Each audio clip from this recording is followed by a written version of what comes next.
ਖੜੇ ਹਾਂ ਸਵਾਲੀ ਹੱਥ ਜੋੜ ਕੇ, ਖੜੇ ਹਾਂ ਸਵਾਲੀ ਹੱਥ ਜੋੜ ਕੇ, ਦਾਤਾ ਤੇਰੇ ਚਰਨਾਂ 'ਚ ਆਣ। ਬੰਦਗੀ ਦੀ ਦਾਤ ਝੋਲੀ ਪਾ ਦਿਓ, ਰੱਖਿਓ ਨੀ ਮਾਣਿਆਂ ਦਾ ਮਾਣ। ਬੰਦਗੀ ਦੀ ਦਾਤ ਝੋਲੀ ਪਾ ਦਿਓ, ਰੱਖਿਓ ਨੀ ਮਾਣਿਆਂ ਦਾ ਮਾਣ।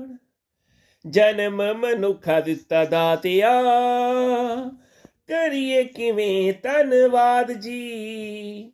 ਆਪਣੇ ਤੋਂ ਦੂਰ ਸਾਨੂੰ ਕਰੀ ਨਾ, ਹਰ ਵੇਲੇ ਇਹੋ ਫਰਿਆਦ ਜੀ। ਬੇਨਤੀ ਕਬੂਲੋ ਸੱਚੇ ਪਾਤਸ਼ਾਹ, ਬੇਨਤੀ ਕਬੂਲੋ ਸੱਚੇ ਪਾਤਸ਼ਾਹ, ਦਿਲਾਂ ਦੀਆਂ ਜਾਣੇ ਜਾਣੀ ਜਾਣ। ਬੰਦਗੀ ਦੀ ਦਾਤ ਝੋਲੀ ਪਾ ਦਿਓ, ਰੱਖਿਓ ਨੀ ਮਾਣਿਆਂ ਦਾ ਮਾਣ। ਬੰਦਗੀ ਦੀ ਦਾਤ ਝੋਲੀ ਪਾ ਦਿਓ, ਰੱਖਿਓ ਨੀ ਮਾਣਿਆਂ ਦਾ ਮਾਣ।